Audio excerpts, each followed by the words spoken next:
Patriotism. It's a good word, isn't it? It's a word you like. It's a word I like. What is it? More importantly than what it is, why does it matter? Why is it important?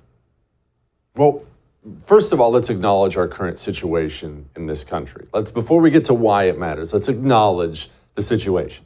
It's going away. We know that in survey after survey after survey after survey, Americans are less patriotic. You see the numbers right there.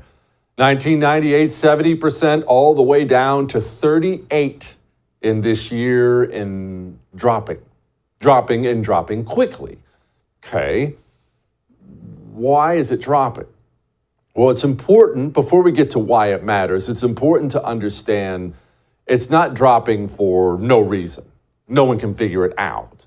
It's dropping because there's a very, very focused effort, an extremely focused effort by Democrats, the education system, Hollywood, entertainment. Every cultural institution now is actually focusing on crapping on America and taking patriotism away. Don't believe me? Here's a few examples. Here's Cuomo. We're not going to make America great again. It was never that great. We have not reached greatness.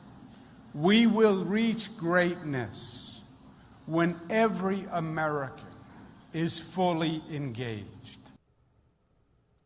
Of course. It was never great. Of course. Don't think that was some kind of one-off. Raphael Warnock, because shoot, the whole show could have been about him. He's got a doozy here. No matter what happens next month, more than a third of the nation that would go along with this is reason to be afraid. America needs to repent for its worship of whiteness on full display. Repent for the worship of whiteness. Of course, it's not just the governor, it's not just the senator, the president of the United States of America used his State of the Union address to crap on the place. We've all seen the knee of injustice on the neck of Black Americans. Now's our opportunity to make some real progress. And it's not just politicians. As I mentioned, it's entertainment. And it's not just entertainment, it's entertainment for children. The real reason patriotism is dropping is because they're going after children. Here's a little excerpt from the show Proud Family. This country was built on slavery, which means slaves built this country. Tilled this land from sea to sea to sea. First there was rice, tobacco, sugar cane. Then Whitney did his thing and cotton became king. And we were its soldiers, 4 million strong. Fighting for America's freedoms, even though we remained America's slaves. Built this country. The descendants of slaves continue to build this. Slaves built this country. Yeah, you get the idea.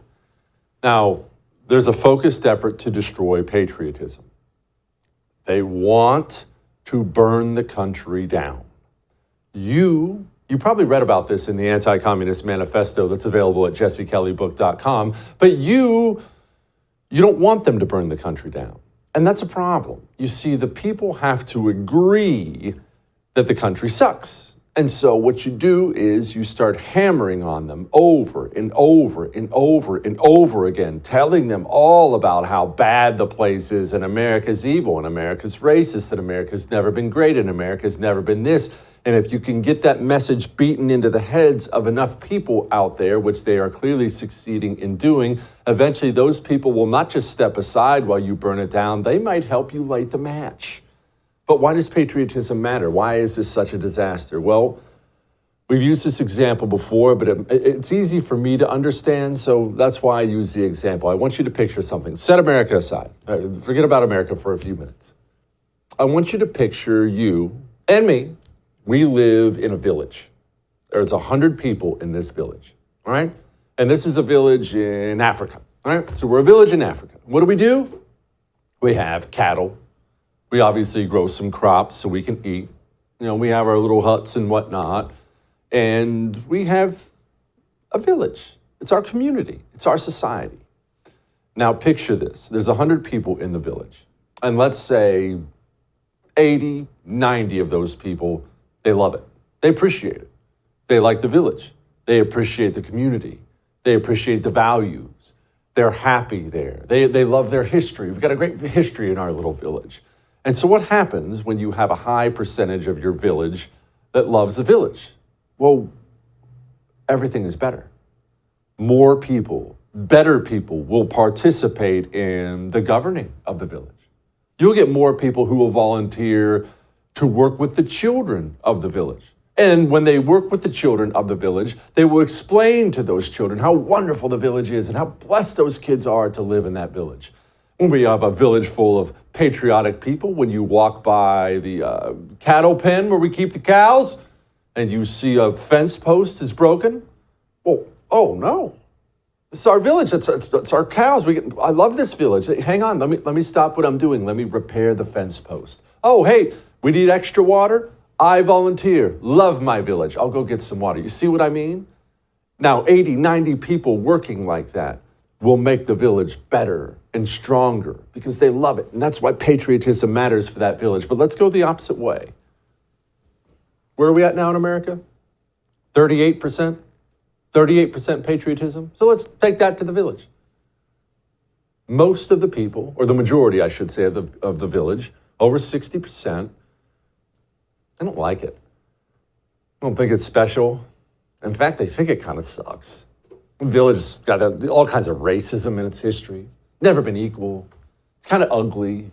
It's just not a place that they enjoy. They don't even like the values of the village. These people and their old-fashioned values. So now, when you have a village like that and you walk by that fence post with the cattle, the fence post doesn't get fixed, does it? You look at that fence post, not only do you shrug your shoulders and say, it's not my problem, you might kick down another post or two. After all, the village sucks, doesn't it? Oh, we need more water?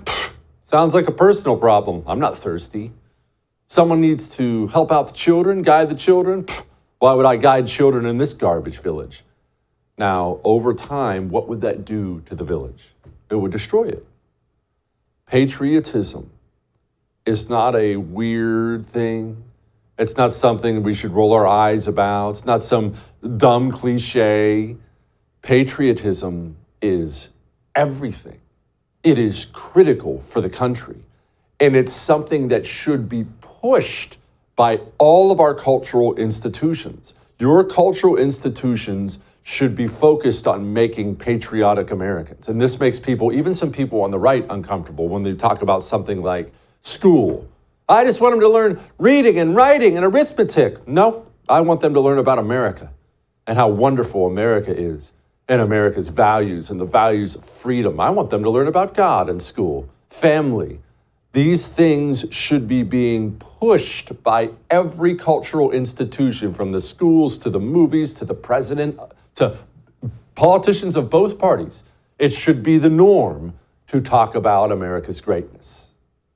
But we don't have that. And because we don't have that, we are feeding people, not just young people, all people, we are feeding people in this country ugliness, and it's destroying us. You do remember when St. George Floyd died, right? It wasn't just the St. George Floyd death. That wasn't really what hit me. What hit me was how widespread the America Sucks protests went after that. Not just talking about professional athletes catching a knee. I mean, in city after city after city after city, you saw legions of people who agreed, yeah, this place does suck. Let's burn it down. The lack of patriotism hit me then harder than it ever has. It opened my eyes, and it's a big deal. For too long, we've been led to believe that communism is a thing of the past. But the truth is, communism is alive. It's here, and it's infiltrating every aspect of American life. Introducing the Anti-Communist Manifesto by Jesse Kelly, the practical guide for patriots ready to defend our nation from its most dangerous enemy. Discover the shocking extent of communist infiltration in our education system, their alliance with American corporations, and the twisted truth behind environmentalism. This eye-opening book exposes the true face of communism and empowers you to fight back. Join the fight for freedom. Pre-order your copy of the Anti-Communist Manifesto today by going to jessekelleybook.com.